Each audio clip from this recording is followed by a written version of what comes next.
Pride and Prejudice Chapter 16.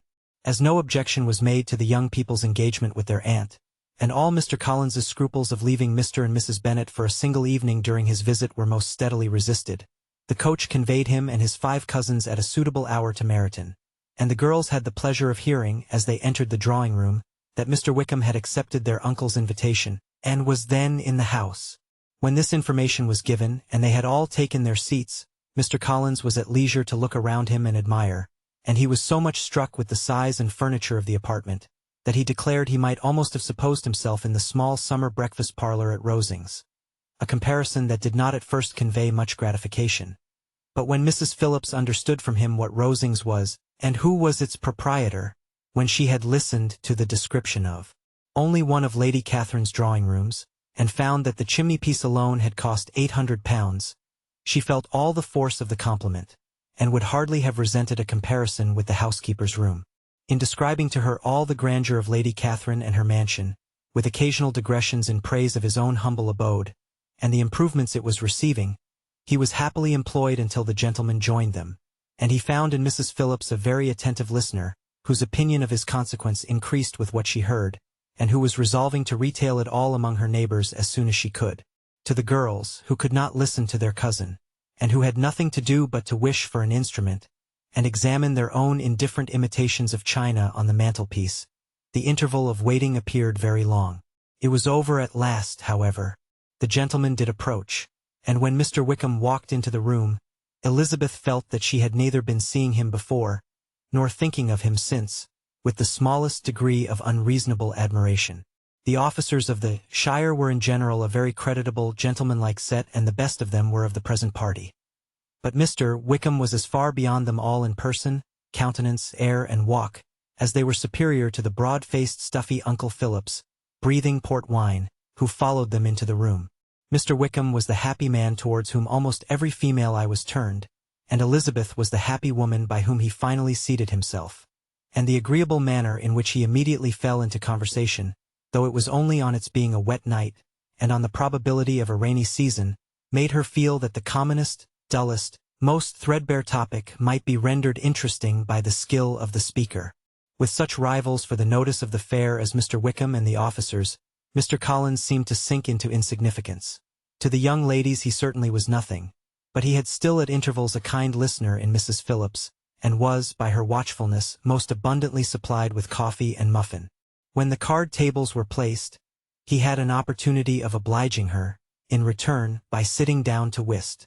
"I know little of the game at present," said he, "but I shall be glad to improve myself, for in my situation of life—" Mrs. Phillips was very thankful for his compliance, but could not wait for his reason. Mr. Wickham did not play at whist, and with ready delight was he received at the other table between Elizabeth and Lydia. At first there seemed danger of Lydia's engrossing him entirely, for she was a most determined talker, but being likewise extremely fond of lottery tickets, she soon grew too much interested in the game, too eager in making bets and exclaiming after prizes, to have attention for anyone in particular. Allowing for the common demands of the game, Mr. Wickham was therefore at leisure to talk to Elizabeth, and she was very willing to hear him, though what she chiefly wished to hear she could not hope to be told, the history of his acquaintance with Mr. Darcy. She dared not even mention that gentleman. Her curiosity, however, was unexpectedly relieved. Mr. Wickham began the subject himself. He inquired how far Netherfield was from Meryton, and, after receiving her answer, asked in a hesitating manner how long Mr. Darcy had been staying there. "About a month," said Elizabeth, and then, unwilling to let the subject drop, added, "He is a man of very large property in Derbyshire, I understand." "Yes," replied Wickham. "His estate there is a noble one, a clear 10,000 per annum. You could not have met with a person more capable of giving you certain information on that head than myself, for I have been connected with his family, in a particular manner, from my infancy." Elizabeth could not but look surprised. "You may well be surprised, Miss Bennet, at such an assertion after seeing, as you probably might, the very cold manner of our meeting yesterday. Are you much acquainted with Mr. Darcy?" "As much as I ever wish to be," cried Elizabeth warmly. "I have spent 4 days in the same house with him, and I think him very disagreeable." "I have no right to give my opinion," said Wickham. "As to his being agreeable or otherwise, I am not qualified to form one. I have known him too long and too well to be a fair judge.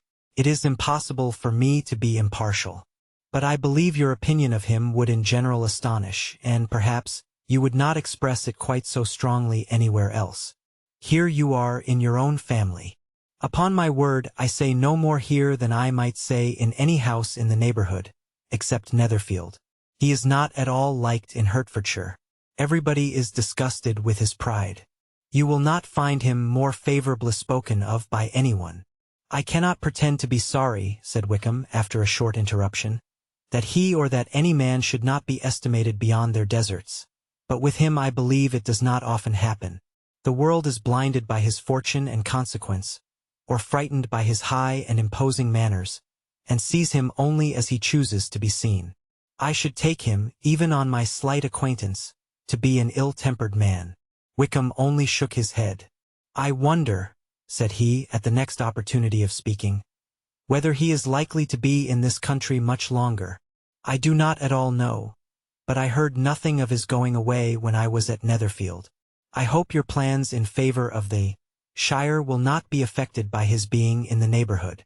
"Oh no, it is not for me to be driven away by Mr. Darcy. If he wishes to avoid seeing me he must go. We are not on friendly terms, and it always gives me pain to meet him, but I have no reason for avoiding him but what I might proclaim to all the world a sense of very great ill-usage, and most painful regrets at his being what he is.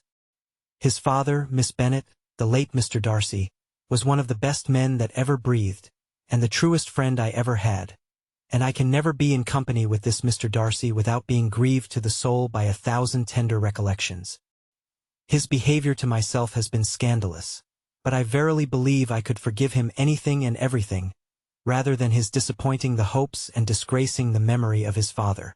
Elizabeth found the interest of the subject increase, and listened with all her heart, but the delicacy of it prevented further inquiry. Mr. Wickham began to speak on more general topics, Meryton, the neighborhood, the society, appearing highly pleased with all that he had yet seen, and speaking of the latter, especially, with gentle but very intelligible gallantry. "It was the prospect of constant society and good society," he added, "which was my chief inducement to enter the shire. I know it to be a most respectable, agreeable corps, and my friend Denny tempted me further by his account of their present quarters, and the very great attentions and excellent acquaintance Meryton had procured them. Society, I own, is necessary to me. I have been a disappointed man, and my spirits will not bear solitude. I must have employment and society.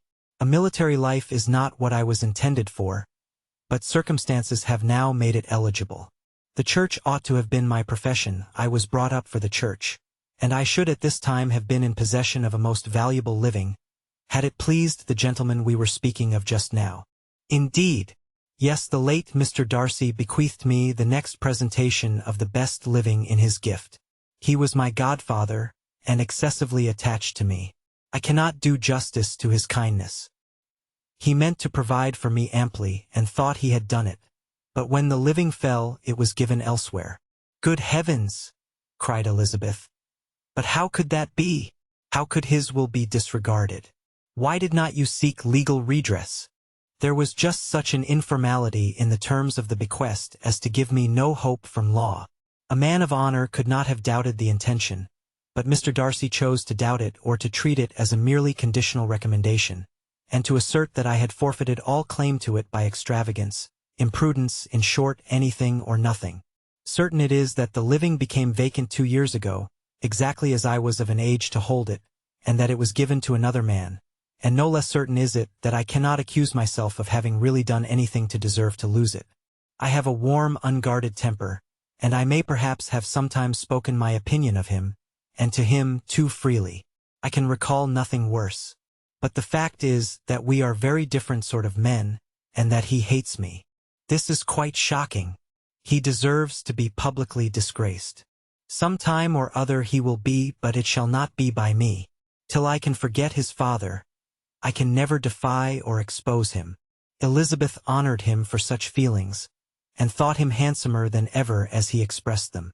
"But what," said she after a pause, "can have been his motive? What can have induced him to behave so cruelly? A thorough, determined dislike of me, a dislike which I cannot but attribute in some measure to jealousy. Had the late Mr. Darcy liked me less, his son might have borne with me better, but his father's uncommon attachment to me irritated him, I believe, very early in life. He had not a temper to bear the sort of competition in which we stood, the sort of preference which was often given me. I had not thought Mr. Darcy so bad as this, though I have never liked him. I had not thought so very ill of him. I had supposed him to be despising his fellow creatures in general, but did not suspect him of descending to such malicious revenge, such injustice, such inhumanity as this. After a few minutes' reflection, however, she continued, I do remember his boasting one day, at Netherfield, of the implacability of his resentments, of his having an unforgiving temper. His disposition must be dreadful. I will not trust myself on the subject, replied Wickham. I can hardly be just to him. Elizabeth was again deep in thought, and after a time exclaimed, to treat in such a manner the godson, the friend, the favorite of his father. She could have added, a young man, too, like you, whose very countenance may vouch for your being amiable. But she contented herself with, and one, too, who had probably been his own companion from childhood, connected together, as I think you said, in the closest manner. We were born in the same parish, within the same park. The greatest part of our youth was passed together, inmates of the same house, sharing the same amusements, objects of the same parental care. My father began life in the profession which your uncle, Mr. Phillips, appears to do so much credit to, but he gave up everything to be of use to the late Mr. Darcy, and devoted all his time to the care of the Pemberley property. He was most highly esteemed by Mr. Darcy, a most intimate, confidential friend. Mr. Darcy often acknowledged himself to be under the greatest obligations to my father's active superintendence, and when, immediately before my father's death, Mr. Darcy gave him a voluntary promise of providing for me, I am convinced that he felt it to be as much a debt of gratitude to him as of affection to myself. How strange! Cried Elizabeth. How abominable! I wonder that the very pride of this Mr. Darcy has not made him just to you, if from no better motive, that he should not have been too proud to be dishonest. For dishonesty I must call it. It is wonderful, replied Wickham, for almost all his actions may be traced to pride, and pride has often been his best friend. It has connected him nearer with virtue than any other feeling.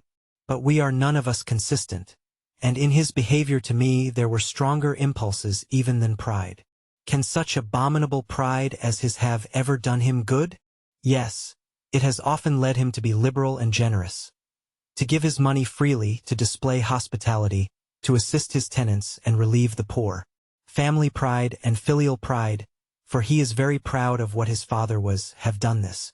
Not to appear to disgrace his family, to degenerate from the popular qualities, or lose the influence of the Pemberley house, is a powerful motive. He has also brotherly pride, which, with some brotherly affection, makes him a very kind and careful guardian of his sister, and you will hear him generally cried up as the most attentive and best of brothers. What sort of a girl is Miss Darcy? He shook his head. I wish I could call her amiable. It gives me pain to speak ill of a Darcy, but she is too much like her brother, very, very proud. As a child, she was affectionate and pleasing, and extremely fond of me, and I have devoted hours and hours to her amusement. But she is nothing to me now. She is a handsome girl, about 15 or 16, and, I understand, highly accomplished. Since her father's death, her home has been London, where a lady lives with her, and superintends her education.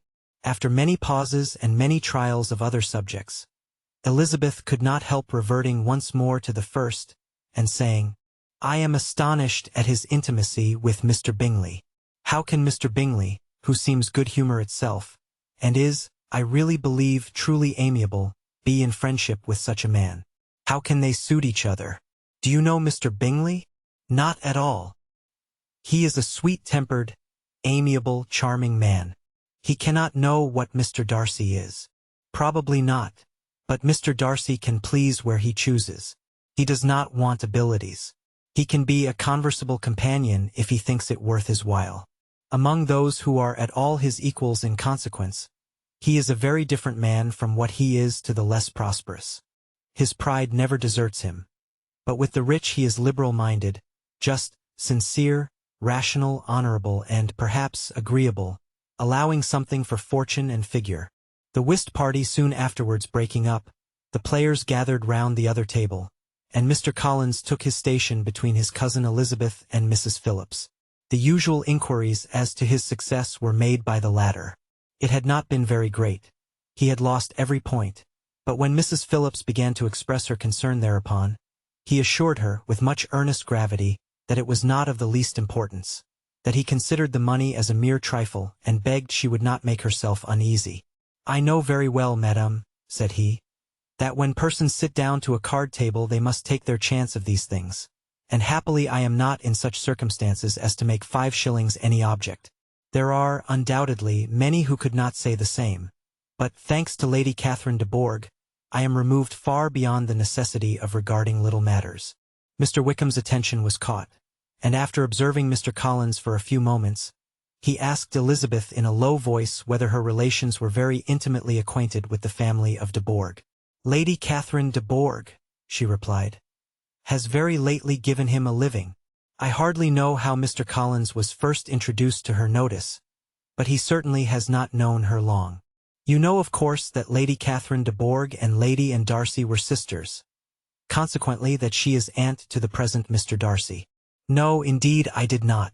I knew nothing at all of Lady Catherine's connections. I never heard of her existence till the day before yesterday. Her daughter, Miss de Bourgh, will have a very large fortune, and it is believed that she and her cousin will unite the 2 estates."